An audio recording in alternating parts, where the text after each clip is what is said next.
The flight from London to San Francisco gave me 11 hours to think, 11 hours to wonder why my daughter Laura hadn't called in 3 months, 11 hours to ignore the knot of anxiety that had been tightening in my guts since her last voice message, the one where she sounded like someone was standing over her shoulder monitoring every word. I'm James Harrison, 68 years old, and I spent 35 years as a detective in the Financial Crimes Division. I know when something's wrong. The human voice has tells, just like a poker player's hands. Laura's voice on that last call, it was all wrong. So, I didn't call ahead, didn't warn her I was coming, just booked a ticket and flew across the Atlantic. If everything was fine, it would be a wonderful surprise. If it wasn't, well, I'd learnt long ago that the element of surprise is the most valuable weapon in any arsenal. As I sat in that airplane seat, watching the clouds drift by beneath us, my mind kept replaying that last message from Laura. Hi Dad, just calling to say hi. Everything's fine here. Tyler and I are doing great.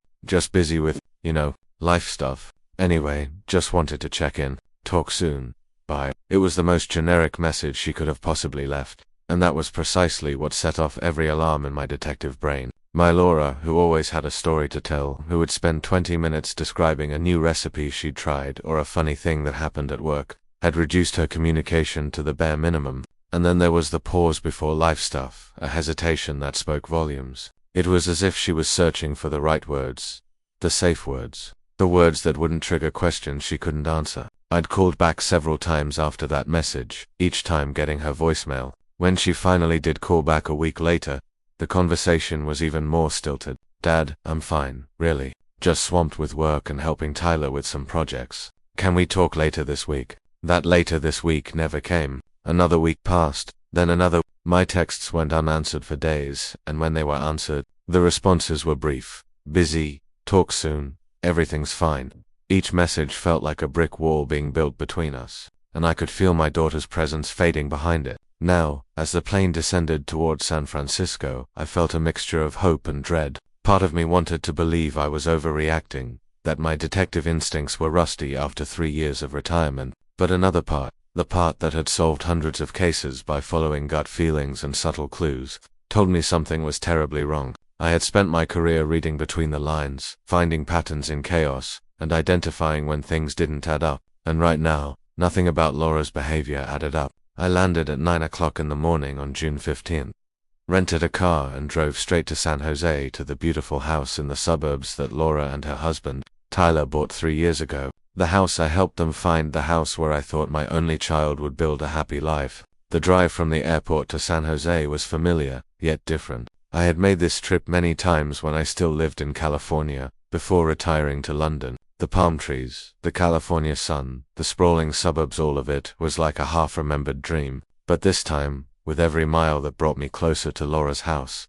my heart beat a little faster. My hands gripped the steering wheel tighter. I rehearsed what I would say if she was angry that I'd shown up unannounced. I planned how I would play it off as a spontaneous decision, a whimsical impulse of a retired man with too much time on his hands. Anything to keep her from realizing the depth of my concern. Anything that might cause her to hide whatever was troubling her even more. As I turned onto her street, the neighborhood looked exactly as I remembered it: perfectly manicured lawns, children's bicycles lying on driveways, the occasional dog walker. Everything spoke of normalcy, of the American dream that Laura and Tyler had seemed to achieve so effortlessly. But when I pulled up in front of their house, the first red flag appeared. The front door was unlocked. That was the first red flag. Laura had always been careful about security, probably because I'd spent her entire childhood drilling safety protocols into her head. An unlocked door in the middle of a Tuesday morning with no car in the driveway. Wrong. I sat in the rental car for a moment, collecting my thoughts.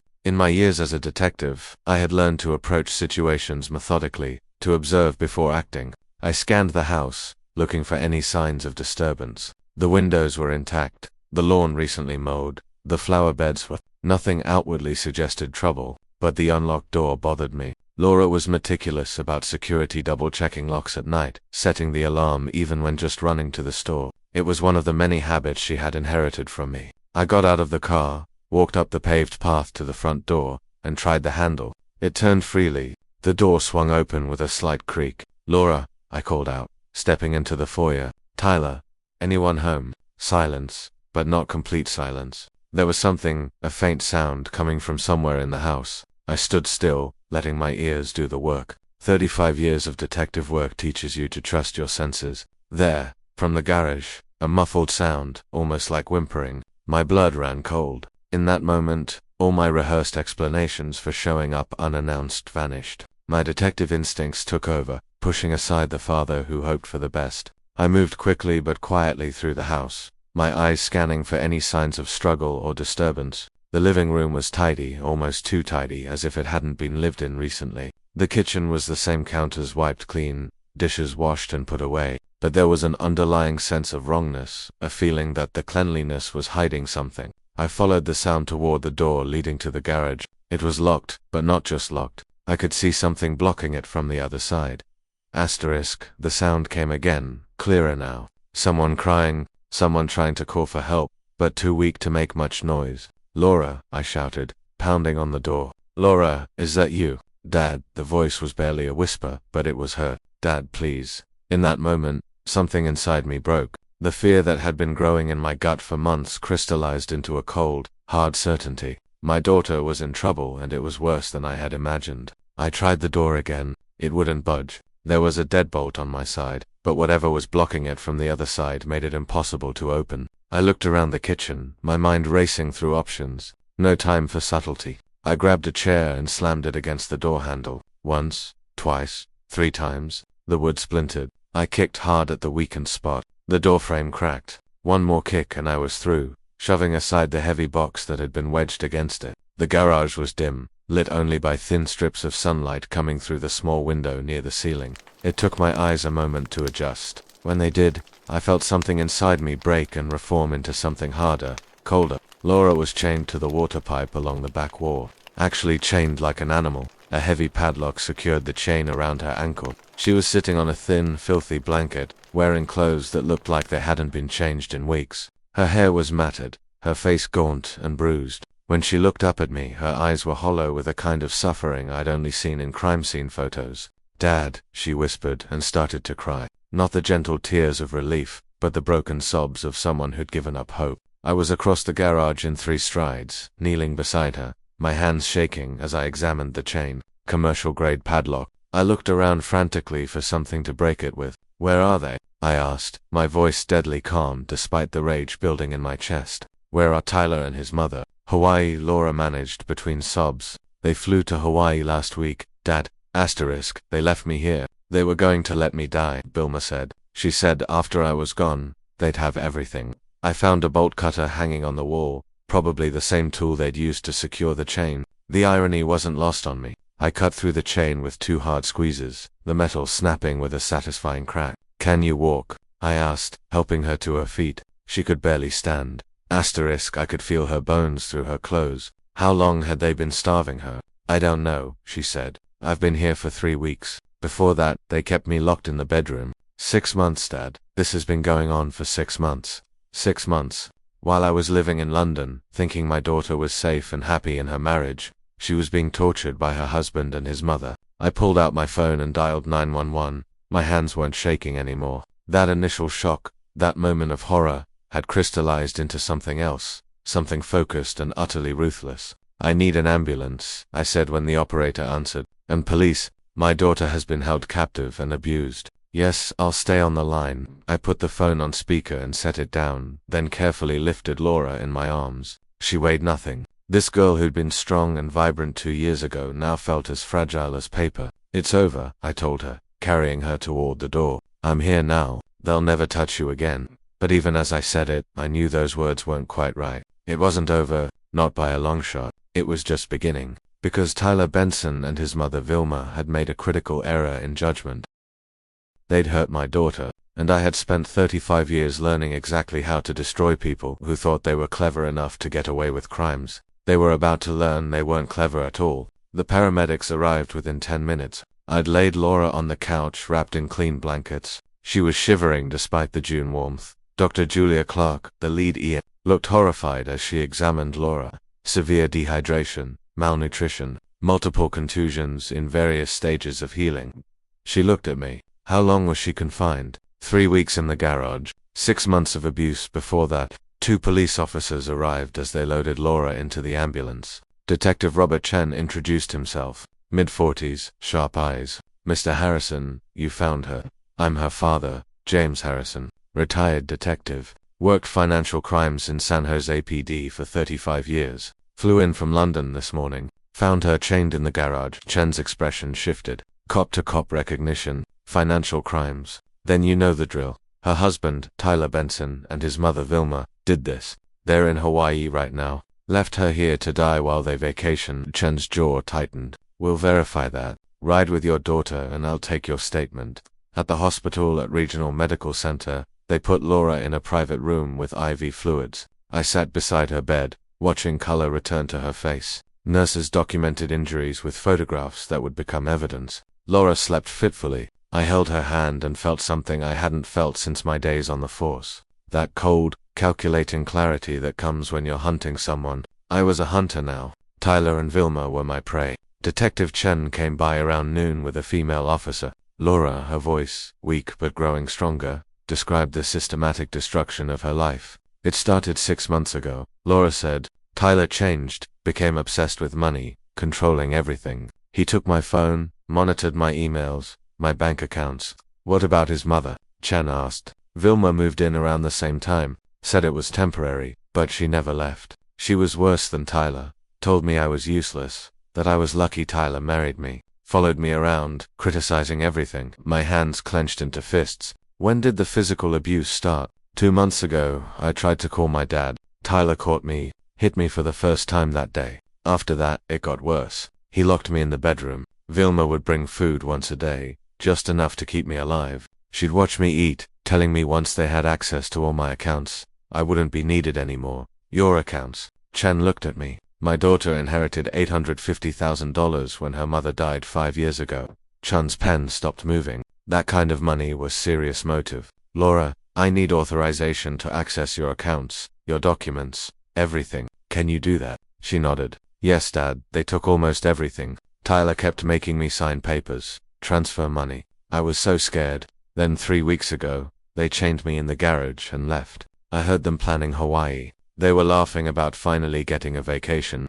The female officer's face went pale. Chen kept writing, expression carved from stone. After they left, I watched Laura sleep. My mind worked through what needed to happen next. This wasn't about protecting Laura anymore. This was about justice. Real justice. The kind that destroyed entire worlds. Tyler and Vilma thought they were smart. They had isolated Laura, controlled her, broken her down systematically. They'd underestimated one crucial factor, though. They'd underestimated me. I pulled out my phone and made calls. First, Wade Miller, a family law attorney I'd worked with on several cases. Then Xavier Donovan, an old colleague who'd gone private investigator after retirement. I needed information fast. Bank records, phone records, everything Tyler and Vilma had done. By evening, when Laura woke, I had the beginnings of a plan, a methodical, comprehensive plan using everything I'd learned in 35 years, hunting financial criminals. How are you feeling? I asked, stronger. Dad, I'm so sorry. I should have found a way to tell you. Stop. None of this is your fault. Understand, none of it. What happens next requires you to trust me completely. Can you do that? She looked at me, hollow eyes showing a flicker of something new. Hope maybe, or something harder. What are you going to do? I smiled, but it wasn't warm. It was the smile I used on suspects when I had them cornered. I'm going to do what I've always done, sweetheart. Follow the money, and when I find where it leads, I'm going to make sure Tyler and Vilma pay for every single thing they did to you. Legally, completely, permanently. She squeezed my hand. I want to help you, Will. But first you heal. Let me handle the rest. Sitting in that hospital room watching the sunset, I felt something I hadn't felt in years. Purpose. Cold. Focused. Absolutely ruthless purpose. Tyler Benson and his mother had spent 6 months building their trap. They just didn't realize they'd caught a tiger's cub. And now the tiger was away. Laura slept through most of the second day. I sat in that chair beside her bed, letting my mind drift back, trying to pinpoint when everything went wrong. 2 years ago, Laura had just married Tyler. The wedding was beautiful. A garden ceremony in Napa Valley with 70 guests. Tyler had been charming that day, all smiles. He'd made a toast about how lucky he was to marry into such a wonderful family. Dad, you should go, Laura had said a week after the wedding. Don't put your life on hold for me. I'm married to a great guy. She'd seemed genuinely happy. So, I'd gone to London, spent 2 years thinking my daughter was safe. The first crack came 6 months ago, December. Laura called, strain clear in her voice. Hey Dad, just wanted to say hi Laura, you sound tired. I'm fine, just busy. Tyler's got me helping with some financial stuff. Something had been off. Her responses too careful, too measured. I'd chalked it up to stress. 35 years as a detective, and I'd missed the warning signs. After that, silence. When I'd tried reaching her, I got brief responses. Busy, talk soon, then nothing. I should have known. The door opened. Lisa Thompson, the neighbor, entered with coffees. Mr. Harrison, thought you might need this. How's Laura recovering? Please sit. Lisa looked troubled. I feel terrible. I hadn't seen Laura in almost a month. You couldn't have known. I saw them last week. Tyler and his mother. Lisa wrapped her hands around her cup. Loading suitcases. Big ones. Vilma waved. All smiles. Told me they were taking a well-deserved vacation to Hawaii. My jaw tightened. What day? Tuesday, June 8th. They were laughing. Tyler said 2 whole weeks of paradise. She paused. Where was Laura? I figured maybe she couldn't get time off work. 2 weeks in Hawaii while Laura was chained in their garage. They'd left her to die. Waited long enough that investigation would be complicated. Then they'd come back, discovered her missing, played devastated family. Did you hear anything else? About 3 weeks ago, I heard shouting from their house late at night. I thought about calling police, but it stopped. I convinced myself it was just a TV. Her eyes filled with tears. I should have called. It's not your fault, but if you remember anything else, Detective Chen will want to hear it. After Lisa left, I accessed Laura's bank accounts. The inheritance, $850,000. It was meant to give her security. Instead, it painted a target.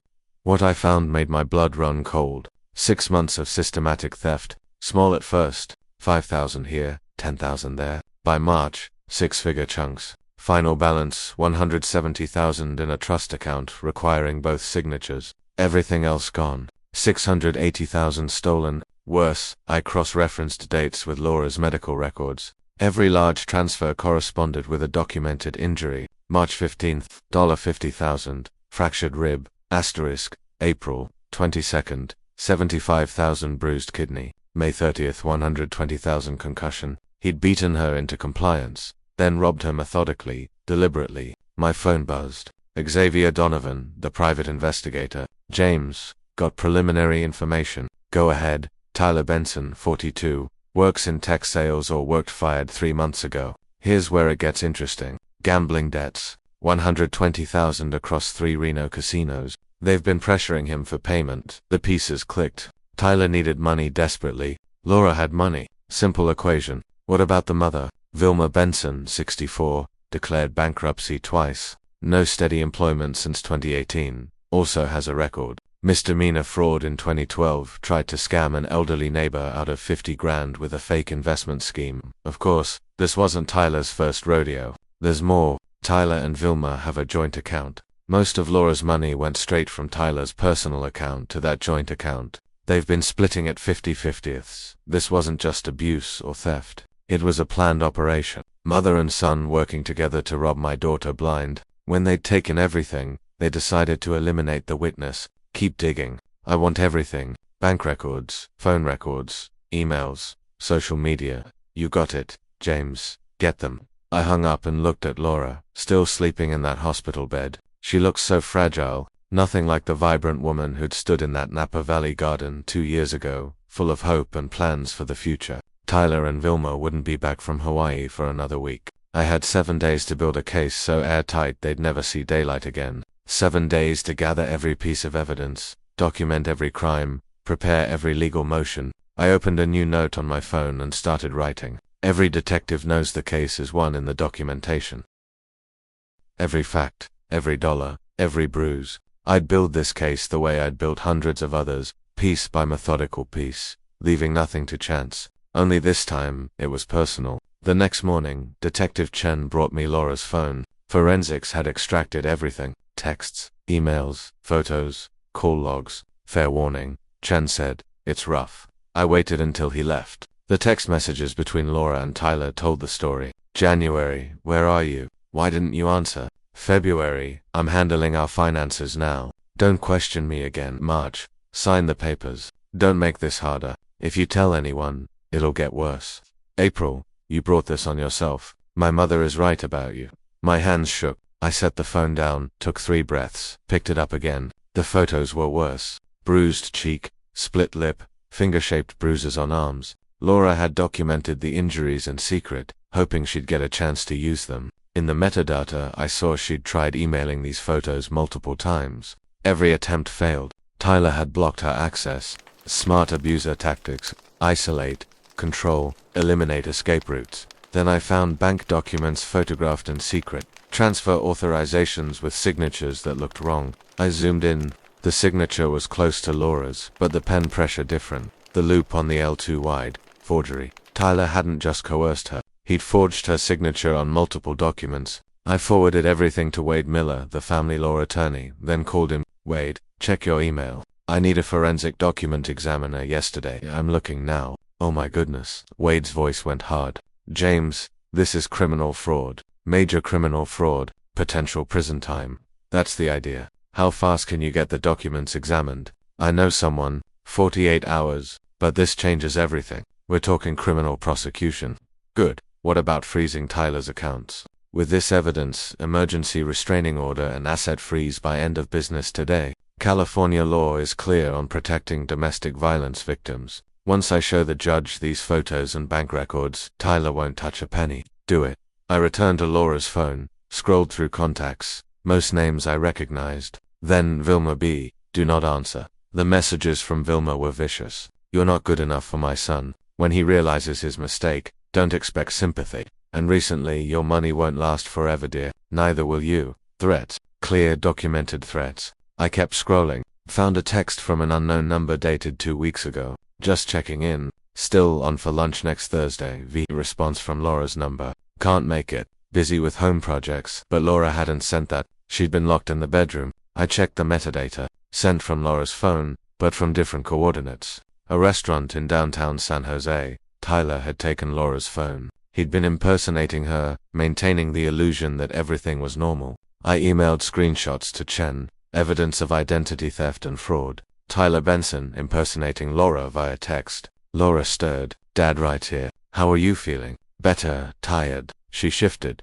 wincing. What are you doing? Building a case. Laura, did Tyler make you sign documents you didn't understand? She looked away. Yes, he said it was for taxes. He had papers. I tried to read them, but he kept rushing me, saying we had a deadline. Did you sign a document transferring the house to his name? Yes, in April. He said it was just for tax purposes, that my name would still be on it legally. Was he lying? I'm afraid so. The house is entirely in his name. But we're fixing that. Wade's filing paperwork today to reverse all of it. Laura's eyes filled with tears. I'm so stupid. I should have known. Stop. You're not stupid. You were isolated, terrorized, systematically manipulated by someone who spent months breaking you down. This is not your fault. None of it. But the money can be recovered. Tyler and Vilma made mistakes. Lots of them. They got greedy, sloppy. My phone buzzed. Wade, emergency restraining order granted. All accounts frozen. Judge wants to see us Monday. You were right. The judge is furious. I showed Laura. Started. Tyler and Vilma are in Hawaii thinking they're on vacation. When they land next week, police will be waiting. No money, no house, no access to you. Just handcuffs. Laura's expression shifted. Something hard flickered in her eyes. Good, I want to be there when they realize. I want to see their faces. There it was. The spark I'd been waiting for. My daughter wasn't just a victim anymore. She was getting angry. We'll make sure of it. I spent the rest of the day coordinating. Xavier called with more. Vilma had researched how to report someone missing and how long before presumed dead online. Tyler had looked up countries without extradition treaties and how to transfer money offshore. They'd been planning to flee, take Laura's money, and disappear. Except Laura would never be reported missing because she'd be dead, and no one would think to look until too late. It was solid planning, almost professional. If I hadn't shown up when I did, it would have worked. But I had shown up, and now they were going to learn what happens when you underestimate a father's love and a detective's skills. Dad, Laura's voice pulled me back. Thank you for coming home, for not giving up. I looked at my daughter, bruised and broken, but alive. Laura, I need you to understand something. What comes next isn't about mercy or forgiveness. It's about making certain they never hurt anyone again. Can you accept that? She met my eyes. Yes. Make them pay for everything. I intend to. They discharged Laura on the morning of June 19th, 4 days after I'd found her. The doctors wanted to keep her longer, but Laura insisted she needed to leave. I understood. Hospitals feel like prisons when you've just escaped a real one. I'd rented a furnished apartment in downtown San Jose the day before. 2 bedrooms, security building, 24-hour doorman. Nothing like the house she'd shared with Tyler. This place was temporary, anonymous, safe. Laura sat on the couch in the living room, wrapped in a blanket despite the June warmth. She looked better, color in her face. The 4 fluids had done their work, but her eyes still carried that haunted look. I made tea, brought it to her, sat in the chair across from her. "Tell me everything," I said. From the beginning. She was quiet for a long moment, hands wrapped around the mug. Then she started talking. 6 months ago, everything changed. It was January 3rd. I remember because it was the day after New Year's. Tyler came home from somewhere. I don't even know where he'd been. And he was different, angry. He started going through our finances, demanding to know why I'd spent money on groceries, on gas, on everything. I thought he was stressed about work. Was he? I asked. No. I found out later he'd been fired in December. He never told me. Just kept leaving every morning like he was going to the office. She took a sip of tea. That same week, Vilma showed up, Tyler's mother. She said she needed a place to stay for a few weeks while she looked for an apartment. I didn't want her there, but Tyler insisted. Said it was temporary. I stayed quiet, letting her talk. Vilma was awful from day one. She'd follow me around criticizing everything. The way I cooked, the way I dressed. She'd tell Tyler I was wasting money, being lazy, not taking care of him properly. And Tyler started believing her. Or maybe he always believed her and just stopped hiding it. Asterisk. Laura's hands were shaking now. I moved to sit beside her, put my arm around her shoulders. By February, Vilma had taken over the house. She was going through my things, my papers, asking about my accounts. Tyler started demanding I transfer money to joint accounts, said it was for tax purposes, for our future. When I hesitated, he got angry, really angry. That's when he hit me the first time.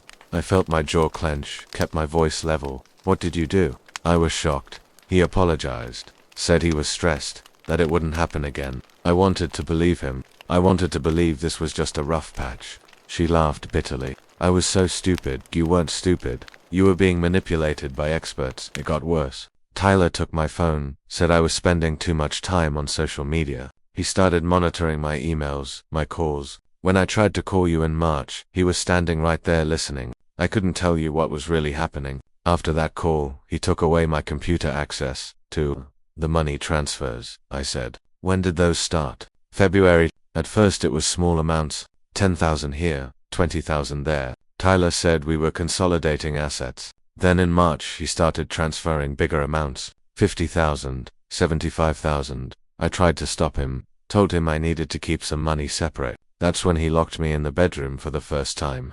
My hands were fists now. Laura didn't seem to notice. He kept me in there for 3 days. No phone, no computer. Vilma would bring food once a day. She'd stand there watching me eat, telling me how lucky I was that Tyler put up with me. When he finally let me out, there was a document waiting. Transfer authorization for another 100,000. I signed it. I was terrified. How much did they take total? $680,000. Everything except the trust account. Tyler couldn't touch that without both our signatures, and I refused. That's when things got really bad. She was crying now, silent tears running down her face. I held her, let her cry. In May, Vilma started saying things, cruel things. She'd tell me that once they got access to everything, I wouldn't be needed anymore, that Tyler could find someone better, someone who deserved it. I didn't understand what she meant. Not then. When did they move you to the garage? 3 weeks ago, May 25th. Tyler said I was being difficult, that I needed time to think about my choices. He chained me to the pipe, said he and Vilma needed a vacation, that they'd earned it after dealing with me for so long. He said when they came back, we'd discuss my future. She looked at me, her eyes hollow. "Dad, they weren't planning to come back and let me go." I heard them talking before they left. Vilma said 3 weeks should be enough time. Tyler said, "Then we can call it in," act surprised. They were going to let me die in that garage, then report me missing. The pieces I'd already suspected clicked into final horrifying place. This wasn't just abuse. It wasn't just theft. It was premeditated murder disguised as abandonment. They took everything, Laura whispered. My money, my home, my freedom. They were going to take my life, and they almost succeeded. I held my daughter and felt something cold and final settle in my chest. Tyler and Vilma had made their choices. Now, I was going to make mine. They're going to pay for this, I said quietly. All of it. Every single thing they did to you. I promise you that. Laura pulled back, looked at me. For the first time since I'd found her, I saw something other than fear in her eyes. I saw anger. How? I smiled, but it wasn't a pleasant smile. Let me show you what a real predator looks like. The next morning, I met Wade Miller at his office downtown. Wade was in his early 50s, gray at the temples, sharp eyes. I'd worked with him during my detective days on domestic violence cases. He had a reputation for being ruthless. James, he said, shaking my hand, I reviewed everything you sent. This is one of the worst cases I've seen. I need you to file for divorce immediately and freeze every asset already drafted. Given the evidence, medical records, financial fraud, forged signatures, I can get an emergency hearing Monday. Judge Patterson's on rotation. She's excellent on these cases. He pulled out a folder. But we need to talk criminal charges. This isn't just divorce. Detective Chen's building that case, but I want civil lockdown first. Tyler and Vilma can't access one penny. Agreed. Filing today. Restraining order will be automatic. For the assets, we'll need forensic accountants to trace the transfers. How long before we get the house back in Laura's name? Given the documented coercion and forgery, 60 days. Maybe less if Tyler doesn't contest. Wade leaned forward. James, these people will fight. They've stolen $680,000. I'm counting on them fighting. The more they fight, the more evidence we gather. After Wade's office, I drove to Los Gatos to meet Xavier Donovan at a coffee shop. Xavier, my old colleague turned private investigator, was waiting with a laptop and 3 files. James, we shook hands. I've been digging into Tyler and Vilma for 3 days. These two are professionals. Tell me, Tyler Benson fired in December for falsifying expense reports. He's got gambling debts, $120,000 across 3 Renault casinos. They've been pressing him since March. That explains the accelerated theft. Exactly. Now Vilma, he opened the second file. To bankruptcies, conviction for fraud in 2012, scammed an elderly neighbor out of 50 grand, probation. She's been living off Tyler since. Mother-son grifting team. Gets better. They have a joint account. Every dollar Tyler stole went into his account, then immediately to the joint account. 50-50th split. Planned together from the start. Cold clarity deepened. Premeditated, organized, calculated. What else? Internet searches. Tyler researched how to dispose of a body. Fake missing person case. Countries without extradition. Vilma looked up how long before declared dead. Life insurance. How to forge a will. They planned to fake Laura's will after killing her. That's my read. Kill her. Report missing. Wait for death declaration. Produce forged will. Move money offshore. Disappear. Xavier shook his head. If you hadn't shown up, they might have succeeded, but I did. Xavier opened the third file. One more thing. Tyler has a girlfriend. Vanessa Chen, 34. Marketing, 8 months. I found texts where Tyler promises to leave Laura soon once everything is settled. Perfect. Does Vanessa know the plan? Hard to say. Texts are vague. She knows he's married and planning to leave. Whether she knows details. Xavier shrugged. Find out. If she's complicit, she's part of the criminal case. If not, she's a witness. We flip on it. What's your play? I leaned back. Tyler and Vilma are in Hawaii until June 23rd. 4 more days. Wade's filing divorce and restraining order today. When they land at SFO, they're served immediately. All accounts frozen. They'll panic, make mistakes. Then Detective Chen arrests them. Kidnapping, unlawful imprisonment, fraud, attempted murder. While they're in jail, we dismantle their lives. Take back every dollar, destroy their reputations, make certain they never hurt anyone again.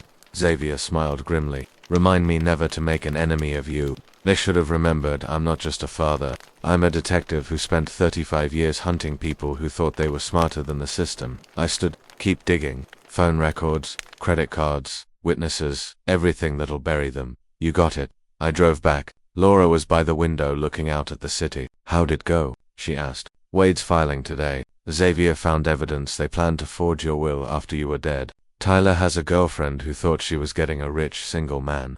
I sat beside her. We have them. Every piece of evidence we need. She was quiet then. Good. I want them to suffer the way they made me suffer. They will. But we're doing this legally, methodically, permanently. When this is over, they won't just be in prison. They'll be financially ruined, socially destroyed with criminal records that follow them forever. When do they find out? For days. When they land, police will be waiting. Then the real fun begins. Laura smiled for the first time since I'd found her. It wasn't happy. It was the smile of someone who'd survived something terrible and was about to watch their tormentors face justice. I recognized that smile. I'd seen it in the mirror that morning. June 23rd, the day Tyler and Vilma's vacation ended. I stood in the international arrivals area at San Francisco International Airport, positioned near the coffee shop with a clear view of the gates. Detective Chen was somewhere in the terminal with 2 uniforms. Wade had filed all the paperwork 2 days ago. Restraining order active, accounts frozen, trap set. All we had to do was wait. Laura had wanted to come, but I'd talked her out of it. Trust me, you don't want to be here for this. The flight from Honolulu landed at 2:47 p.m. Customs. Baggage claim, another 20 minutes minimum. I sipped my coffee and watched the arrivals board. At 3:12 I saw them. Tyler came through first, pulling 2 large suitcases, tanned and relaxed. Expensive Hawaiian shirt, designer sunglasses. Behind him, Vilma in a sundress and wide-brimmed hat. They were laughing. They looked like people without a care in the world. People who just enjoyed a luxurious vacation. People who had no idea their lives were about to implode. I texted Chen. They're here. Gate for 2A. Tyler checked his phone. Frowned. That's weird. My credit card app isn't loading. Probably just the airport Wi-Fi, Vilma said dismissively. 15 more feet. Then Detective Chen and the uniforms intercepted them. Tyler Benson. Chen's voice was professional, neutral. Tyler turned, confused. Yes. Chen held up his badge. Detective Robert Chen, San Jose Police. I need you to come with us, you? To Vilma Benson.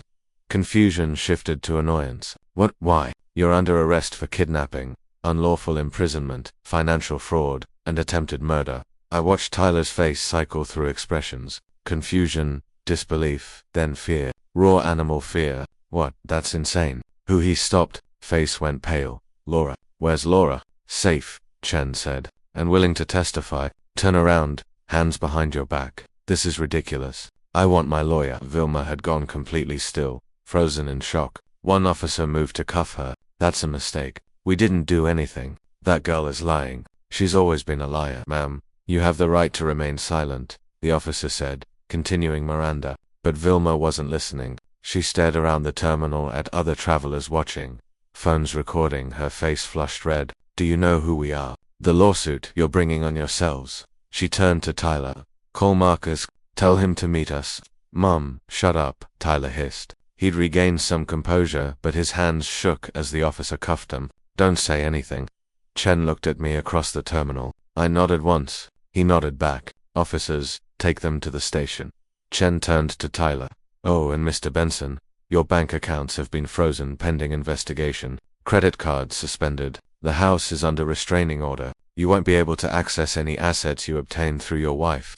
Tyler's face went from pale to gray. What you can't? That's our money. That's money obtained through fraud and coercion. A judge reviewed the evidence this morning. You'll get a chance to contest it in court after you make bail. If you can make bail. They led Tyler and Vilma away. Vilma still protesting, voice echoing through the terminal. Tyler had gone quiet, mind racing for a way out. There wasn't one. I'd made sure of it. I waited until they were out of sight, then walked to the parking garage, called Laura from the car. It's done. They're in custody. Laura's voice was shaky but determined. How did they react?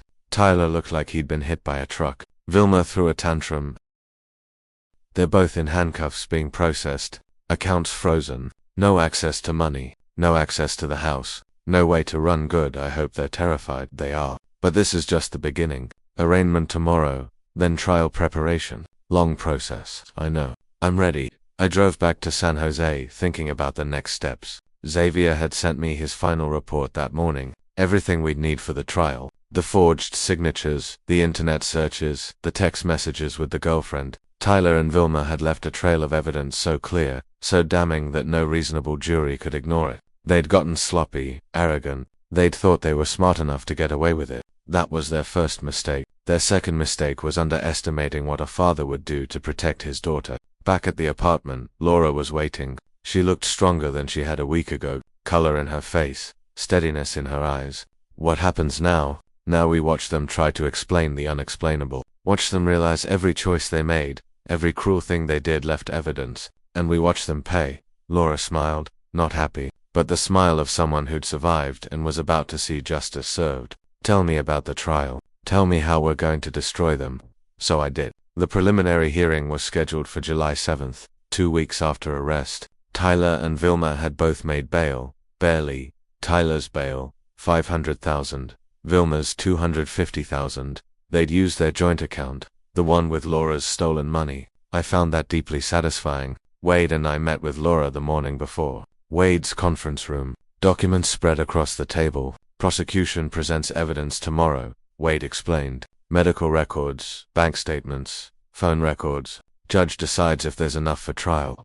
What about Tyler's lawyer, Marcus Hoffman? He'll try to paint this as domestic dispute gone bad. Claim Tyler was stressed. Made mistakes. Won't work. Evidence is too clear. What do I need to do? Be honest, direct. Don't let him rattle you. Wade looked at me. James, you'll testify as the person who found Laura. Your police background adds weight. Hearing started at 10 a.m. Courtroom packed. I sat behind Laura. Across the aisle, Tyler and Vilma with their attorneys. Tyler had lost weight. Vilma looked 10 years older. Prosecution went first. Medical evidence. Photos of Laura's injuries. Chain marks. Doctor's testimony about dehydration and malnutrition. I watched Tyler's face. Neutral, but jaw tight. Then financial evidence. Every transfer, every forged signature. Timeline showed how thefts accelerated. How Tyler systematically drained Laura's accounts. Your Honor, the prosecutor said, we have evidence of premeditation. He pulled up screenshots. These are internet searches from Tyler Benson's computer. How to dispose of a body. How to fake a missing person case. Countries without extradition treaties. The courtroom went silent. Even Tyler's lawyer looked shaken. And from Vilma Benson's computer, how long before someone is declared dead. How to forge a will. Life insurance policy requirements. Judge Patricia Coleman, stern woman in her 60s, looked at Tyler and Vilma with barely concealed disgust. I see. Continue. My turn to testify. I kept it simple. Described finding Laura, her condition, the chain, the garage. Didn't embellish. Facts were damning enough. Tyler's lawyer, Mr. Harrison, isn't it true you've been estranged from your daughter for 2 years? I lived in London. We stayed in touch. But you didn't know about problems in her marriage? No, because her husband had taken her phone and isolated her from everyone who cared about her. He shifted tactics. You worked in financial crimes, correct? Isn't it possible you're interpreting normal marital financial arrangements as something more sinister? I looked at him, kept my voice level. Normal marital arrangements don't involve forged signatures, systematic theft, and leaving your spouse chained in a garage to die. But maybe your definition of normal is different than mine. Several people in the courtroom laughed. Judge gave a warning for silence. Prosecution's secret weapon came next. Vanessa Chen, Tyler's girlfriend. Xavier had tracked her down. Prosecution offered her immunity for testimony. 34. Pretty clearly terrified. She took the stand reluctantly. Miss Chen, how long have you been seeing Tyler Benson? 8 months. Did he tell you he was married? Yes, he said he was leaving his wife, that once he got his finances sorted out, we'd be together. Did he ever discuss his plans for his wife? Vanessa's voice dropped. He said Laura would be out of the picture soon. I thought he meant divorce. I didn't know. Did you see this text? The prosecutor showed her a printout. Everything will be resolved in 3 weeks. Then it's just you and me and enough money to go anywhere. Vanessa's face crumpled. I didn't understand what he meant. Tyler exploded. She's lying. I never said that. Judge slammed her gavel. Mr. Benson, control yourself or you'll be removed. Tyler's lawyer grabbed his arm. Tyler sat back, face red with rage. Hearing lasted for hours. When it was over, Judge Coleman barely deliberated. I find sufficient evidence to proceed to trial on all charges. Bail will remain as set, but both defendants will be fitted with GPS monitoring. Trial begins August 1st. She looked at Tyler and Vilma. I suggest you consider the strength of the evidence against you. Outside, reporters swarmed. I steered Laura toward Wade's car, but I heard one question. Mr. Benson, do you have any comment? I glanced back. Tyler surrounded by cameras, looking cornered. This is a misunderstanding. My wife and I had problems. Yes, but I never. What about the searches for how to dispose of a body? Another reporter called. Tyler's face went pale. His lawyer pulled him away. In the car, Laura was quiet. You okay? I keep thinking about how he looked when they showed the searches. When Vanessa testified, he couldn't believe this was happening to him. People like Tyler and Vilma always think they'll get away with it, think they're smarter than everyone else. That rules don't apply. I looked at her. But they do. And now they're learning. Laura nodded. Good, because I want them to understand exactly what they did. I want them to face every consequence. They will. Trials in 3 weeks. By the time we're done, Tyler and Vilma won't just be in prison. There'll be examples, warnings. Wade dropped us at the apartment. My phone buzzed. Xavier just saw the news coverage. Tyler's face when they mentioned the searches was priceless. This is going to be a slaughter. I texted back, good, that's exactly what I want it to be. The trial lasted 3 weeks. August 1st through August 22nd, every day. Wade and I sat with Laura as the prosecution methodically built their case. Every day, Tyler and Vilma sat across the aisle, their expensive lawyers trying desperately to contain the damage. They couldn't. The evidence was too overwhelming. On August 22nd, the jury deliberated for 4 hours. When they came back, the forewoman stood and read the verdict. On the charge of kidnapping, we find the defendant Tyler Benson guilty. Laura's hand tightened in mine. On the charge of unlawful imprisonment, guilty. On the charge of attempted murder, guilty. On the charge of financial fraud, guilty. I watched Tyler's face. He'd gone pale, but he still had that arrogant tilt to his chin like he couldn't quite believe this was happening to him. Vilma's verdict came next. Guilty on conspiracy charges, guilty as an accomplice to kidnapping and fraud. She started crying, not tears of remorse, but tears of self-pity and rage. Sentencing was scheduled for August 28th, 6 days away. Those 6 days were interesting. Tyler's lawyer tried to negotiate a plea deal. The prosecution refused. Vilma's lawyer requested leniency. The judge denied it. Meanwhile, I gave an interview to the San Jose Mercury News, told them everything. The story went viral. Within 48 hours, Tyler and Vilma's faces were everywhere. Social media was merciless. Tyler tried to delete his online presence. Too late, the internet never forgets. On August 28th, we returned to court for sentencing. The courtroom was packed. Reporters, spectators, people who'd followed the story online. Judge Coleman had to gavel for silence multiple times. Laura had prepared a victim impact statement. She stood at the podium, looking directly at Tyler. You told me you loved me. Instead, you tried to take my life. You and your mother planned to let me die, but I didn't die. And now you're going to spend years understanding what it means to lose everything. She sat down. Vilma started to say something, but her lawyer shut her down. Judge Coleman adjusted her glasses. I've presided over many cases in my career. This is among the most disturbing. The systematic nature of the abuse, the financial exploitation, the premeditation. This was not a crime of passion. This was calculated cruelty. She looked at Tyler. Tyler Benson, you were sentenced to 15 years in state prison without possibility of parole for 5 years. Additionally, you are ordered to pay $300,000 in restitution to the victim. Tyler's face went slack with shock. Vilma Benson, you are sentenced to 8 years in state prison. You will also be held jointly liable for the restitution. Vilma exploded. This is insane. We didn't do anything wrong. That girl manipulated everyone. She Mrs. Benson. One more outburst, and I'll add contempt charges. Judge Coleman's voice was iced. Officers, remove the defendants. As they led Tyler and Vilma away in handcuffs, Vilma turned and screamed at me. You destroyed my son's life. You destroyed everything. I stood up, looked at her calmly. No, he destroyed his own life when he decided money was more important than people. The words were quiet, but in the silent courtroom, everyone heard them. Tyler didn't say anything. He just stared at me, finally understanding that this was real, that he'd lost, that his careful plans had collapsed because he'd underestimated the one person who'd never stopped fighting for Laura. They took them away. The courtroom erupted in conversation. Reporters surged forward. Wade steered us toward a side exit. Outside, Laura stopped, turned to me. It's really over. The criminal case, yes, but there's more. I pulled out my phone, showed her the email from Wade's office. The house is being transferred back to your name. The court's ordering the sale of Tyler's assets to pay the restitution. His gambling debts are his problem. The casinos are already filing claims, and Vilma's bankruptcy means she has nothing. They'll both leave prison with records, no money, and reputations destroyed. Laura took a shaky breath. And the money they stole, we're getting back about $400,000 of the $680,000 they took. The rest, they spent, lawyers, bail, their lifestyle. But combined with the $300,000 restitution, you'll have $700,000. Not as much as you started with, but enough to rebuild. She nodded slowly. I don't care about the money anymore. I just want them to never be able to hurt anyone else. They won't. 15 and 8 years is a long time. Tyler will be 57 when he gets out. Vilma will be 72 with criminal records, history of fraud, and the internet remembering everything. Their lives are effectively over. Wade caught up with us. The press wants a statement. Give them one, I said. Tell them justice was served. Tell them that predators who think they're clever enough to get away with crimes should remember one thing. There's always someone smarter, more determined, and more ruthless than they are. Wade smiled grimly. I'll phrase it more diplomatically, but yes, that's the message.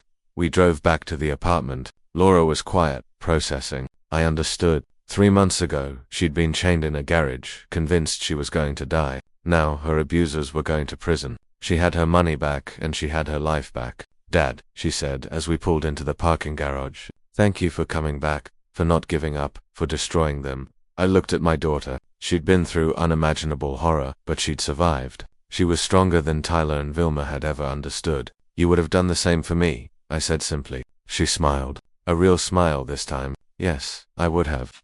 3 months later, November the 28th, Laura's new apartment was small but bright, filled with plants and books. Downtown San Jose near the transit center. Safe building, good neighborhood. The house had sold in October for $1,180,000. After fees and mortgage, Laura netted $960,000.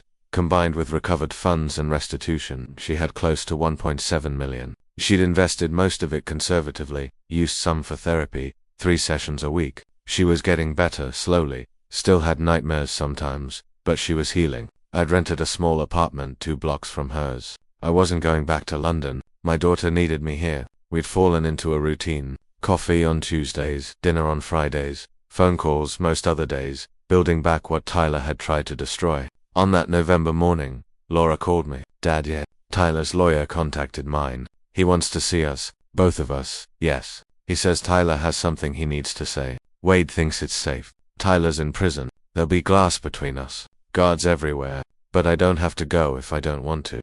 I was quiet for a moment. Do you want to? I think I need to see him one last time. See that he's really locked up. That he can't hurt me anymore. Then we'll go together. 2 days later, we drove to the California State Prison in Soledad, about 90 minutes south. Laura was nervous, hands fidgeting in her lap, but her jaw was set with determination. The visitor processing took an hour. Finally, they led us to a visitation room. Glass partition, phones on either side. We sat down and waited. Tyler shuffled in, wearing prison jumpsuit, looking aged 10 years. Lost weight, dark circles, greasy hair. He moved like someone who'd learned to be small, to not attract attention. Prison had broken him. He sat, picked up the phone. I picked up ours, held it between Laura and me. Laura, his voice was hoarse. Thank you for coming. What do you want, Tyler? I wanted to say, I'm sorry. I know it sounds hollow. What I did, what my mother and I did. He stopped. It was unforgivable. I was desperate. The gambling debts. I thought if I could get your money, I could fix everything. Then it spiraled. My mother kept pushing, telling me we could make it look like you'd left. Stop. Laura's voice was hard. I don't want excuses. You chose money over me. You chose to torture me. You chose to let me die in that garage. Tyler's face crumpled. I know, and I'll spend every day for the next 15 years regretting it. Laura, when I get out. No, I cut him off. There is no when you get out. There's no future where you and Laura have contact. She's moving on. You're a memory. A bad dream she's waking up from. Tyler looked at me. Mr. Harrison, I'm not angry, Tyler. Anger is momentary. What I feel is contempt. You're a small, pathetic man who thought he was clever. You weren't. You were sloppy, arrogant, and cruel. And now you're exactly where you belong. Tyler's expression shifted. For a moment I saw a flash of the old Tyler, the arrogant narcissist who thought he was smarter than everyone. You think you won? You think this is over? I'll appeal. I'll get out early. And when I do, when you do, you'll be a 57-year-old convicted felon with a destroyed reputation. No money, massive gambling debts, and a parole officer watching your every move. I leaned forward slightly. You forgot one simple thing, Tyler. Parents protect their children. The words hit him like a physical blow. His face went pale, the arrogance drained away, replaced by the realization that he'd lost everything and would never get it back. Laura stood up. I came here because I needed to see you one last time, to confirm that you're real, that you're locked up, that you can't hurt me anymore. Now I've seen it. I don't need to see you again, ever. She hung up the phone. I stood with her, put my hand on her shoulder. Tyler was saying something, but we couldn't hear him through the glass. He was standing now, one hand pressed against the partition, mouth moving. Maybe apologies, maybe threats, maybe just desperate pleas. We didn't stay to find out. We turned and walked away. Behind us, I heard Tyler start to shout. Guards moved in. The door closed, cutting off the sound. In the parking lot, Laura stopped, took a deep breath of free air. It's really over now, isn't it? Yes, it's over, I feel. She paused, searching for the word. Lighter. Like I was carrying something heavy and finally put it down. That's called closure. And justice. We drove back toward San Jose. Laura looked out the window at the California landscape sliding past and for the first time since I'd found her in that garage, she looked peaceful. Dad, she said as we hit the highway, thank you for everything. You would have done the same for me, I said, echoing my words from the courthouse. She smiled. Yes, I would have. The sun was setting as we drove north, painting the sky orange and gold. Behind us, Tyler sat in his cell, facing 15 years of consequences. Ahead of us, Laura had a life to rebuild, and I'd be there every step of the way. Justice hadn't just been served, it had been delivered with precision, wrapped in karma, and sealed with the understanding that some people learn too late, that the people you hurt the most are the ones who will fight the hardest to destroy you. Tyler had learned that lesson. Vilma had learned it too, and somewhere, in whatever comes next, they'd spend years regretting the day they decided my daughter was disposable. She wasn't, she never had been, and now everyone knew it. The courtroom fell silent as the jury returned with their verdicts. 4 hours of deliberation had passed, each minute stretching into what felt like an eternity for everyone involved. Laura sat beside me, her hands clasped so tightly her knuckles were white, but her back was straight, her chin held high. Across the aisle, Tyler and Vilma sat with their respective lawyers, their expensive suits unable to hide the tension in their shoulders or the fear in their eyes. The forewoman stood, a middle-aged woman with kind eyes that now held a steely resolve. She unfolded the paper and began to read, her voice clear and unwavering in the silent courtroom. On the charge of kidnapping, we find the defendant Tyler Benson guilty. A collective gasp rippled through the courtroom. Laura's hand tightened in mine, and I could feel the tremor that ran through her body, a release of months of fear and pain. The forewoman continued, on the charge of unlawful imprisonment, guilty. On the charge of attempted murder, guilty. On the charge of financial fraud, guilty.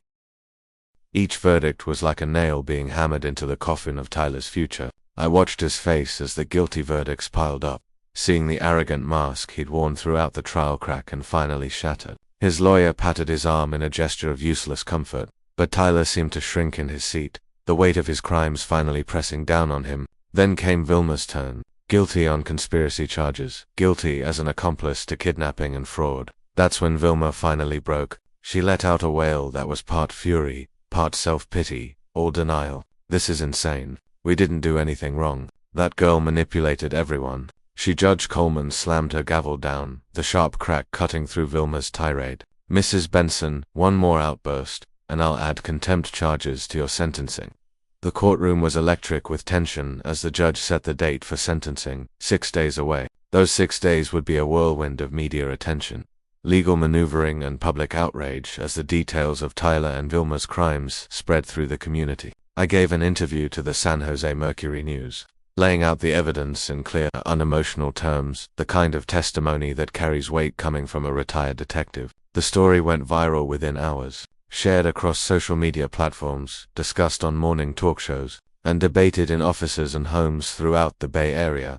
Tyler and Vilma became household names, their faces plastered across news sites with headlines like "The Suburban Monsters and Greedy Son and Mother Leave Wife Chained in Garage." Tyler's attempts to scrub his online presence were futile, the internet never forgets, and screenshots of his social media profiles, his professional connections, and even his old dating profiles were circulated widely. By the time we returned to court for sentencing on August 28th, public opinion had turned decisively against them. The courtroom was packed with reporters, spectators, and curious onlookers who had followed the case. Judge Coleman had to call for order multiple times as the crowd murmured and shifted. Laura had prepared a victim impact statement, and when she stood at the podium, a hush fell over the room. She looked directly at Tyler, her voice steady despite the emotion that colored it. "You told me you loved me," she began. "You stood before our friends and family and promised to cherish me. Instead, you systematically broke me down emotionally, physically, financially. You and your mother planned to let me die in that garage, thinking you could take my inheritance and disappear without consequence. But I didn't die. And now you're going to spend years understanding what it means to lose everything." She paused, her gaze sweeping from Tyler to Vilma and back again. "You took my freedom, my security, my trust, but you couldn't take my spirit, and you couldn't take my father." When she sat down, Vilma started to say something, but her lawyer put a restraining hand on her arm, shaking his head slightly. Judge Coleman adjusted her glasses, her expression grim. "I've presided over many cases in my career," she said, her voice carrying the weight of her experience. "This is among the most disturbing. The systematic nature of the abuse, the financial exploitation, the premeditation. This was not a crime of passion. This was calculated cruelty motivated by greed." She looked directly at Tyler. "Tyler Benson, you are sentenced to 15 years in state prison without possibility of parole for 5 years. Additionally, you are ordered to pay $300,000 in restitution to the victim." Tyler's face went slack with shock. 15 years? He'd be 57 when he got out, his life essentially over. "Vilma Benson," the judge continued, "you are sentenced to 8 years in state prison. You will also be held jointly liable for the restitution." That's when Vilma exploded. "This is insane. We didn't do anything wrong. That girl manipulated everyone. She Mrs. Benson." One more outburst, and I'll add contempt charges. Judge Coleman's voice was ice. "Officers, remove the defendants."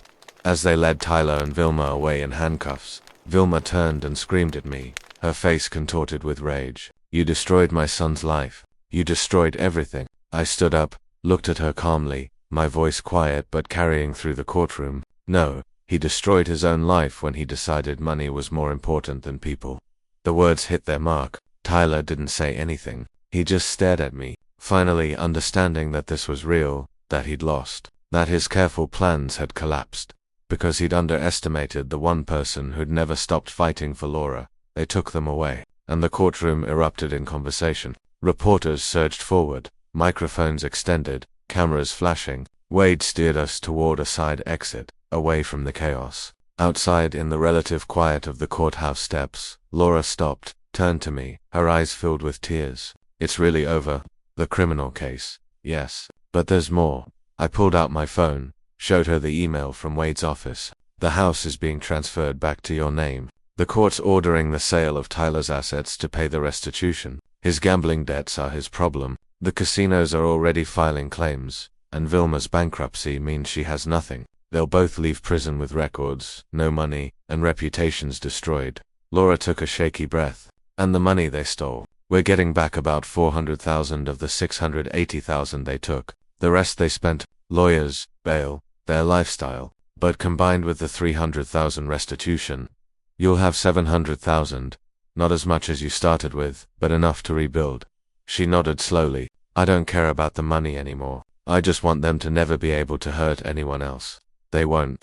15 and 8 years is a long time. Tyler will be 57 when he gets out. Vilma will be 72, with criminal records, history of fraud, and the internet remembering everything. Their lives are effectively over."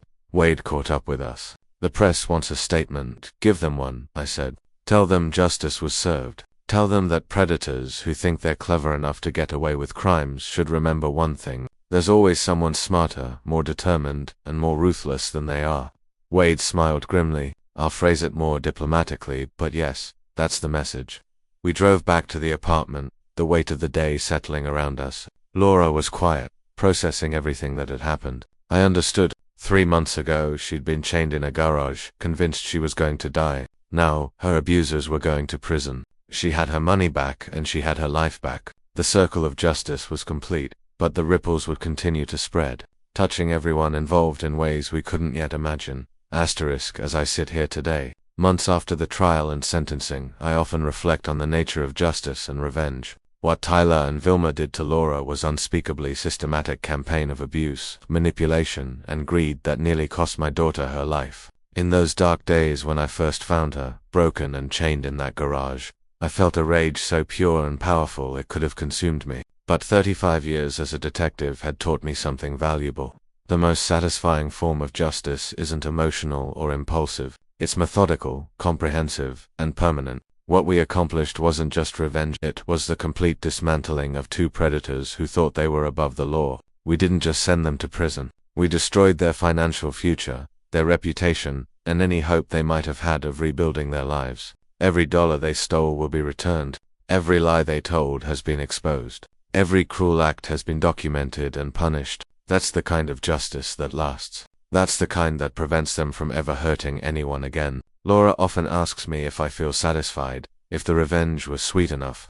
I tell her that satisfaction comes not from their suffering, but from her freedom. From watching her rebuild her life, stronger and wiser than before. From seeing her trust again, laugh again, plan for a future that once seemed impossible. Justice isn't just about punishment, it's about restoration. And in that sense, justice has been thoroughly served. There's a lesson here for anyone who has ever been wronged. Methodical, persistent, and strategic action will always win out over cruelty and arrogance. Tyler and Vilma thought they were clever, that they had covered their tracks, that they could get away with their crimes. They underestimated Laura's resilience, and they fatally underestimated a father's love combined with a detective's skills. They learned, too late, that the most dangerous enemy is the one you never saw coming. As I watch Laura today thriving in her new life, her old self returning with new strength, I'm reminded that the best revenge isn't about destroying others. It's about building something better from the ashes. It's about turning victimhood into victory,